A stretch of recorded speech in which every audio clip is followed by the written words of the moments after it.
Dilolostro YouTube channel la hi le xigodini tshikelela kunupu leyi nga tsariwa leswaku subscribe na xitlokwana u fike kona exigodini xa mampela hi bombisa ririmi renu.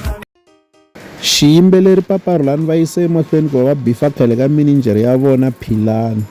Tola ku ri hoyi eka xiyenge xa mabulu xa Facebook laha manager Philani va karhi va hlasela Gagashi mfana wa Power, va hlasela va Khalanga Productions na Gebo wa Marimba ku va va chayisile risimu ra Beef 17 Lifestyle laha ku ri na xiyimbeleri Papa Rhulani va karhi va nyanyula ntshungu kona. Se yi vi hoyi swinene eka siku ra tolo. Se hi tlhela hi vona nkandziyiso laha Papa Rhulani va karhi va tidyela swakudya naswona va ri na un'wana wanuna loyi swi nga tekaka nkarhi va heta va n'wi tivisa tanihi manager ya vona, ivi va tlhela va hlasela khale ka manager ya vona Philani. Hi lowu nkandziyiso wa kona. Yo, what's up, baby? Yeah, no, man, Rhulani loyi a khomi manager that side. Hileswo. Lava rhukata na Gagashi va dyela nkarhi master ku va twa ku vava va na xilondza ambilwini.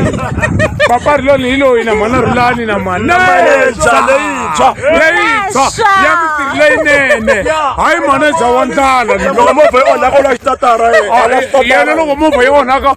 Swi tikomba nga ku va manager ya xiyimbeleri Papa Rhulani i mhaka yo olova ngopfu, mara loko ni langutini laha ka kandziyiso lowuwani swi tikomba nga ku vo va ku huhweni kumbe vo va ku tlangeni a hi mhaka ya mampela kumbe a hi mhaka ya serious leyi va nga ku hi vulavuleni laha.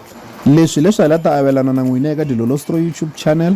Loko mi nga se subscribe hi kombela nseketelo wa n'wina. Ya n'wina mi nga subscribe hi ri xandla ehenhla ka xin'wana na xana.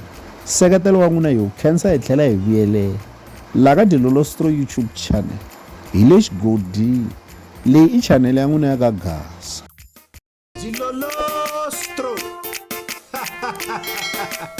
Ndambavisa maluwa.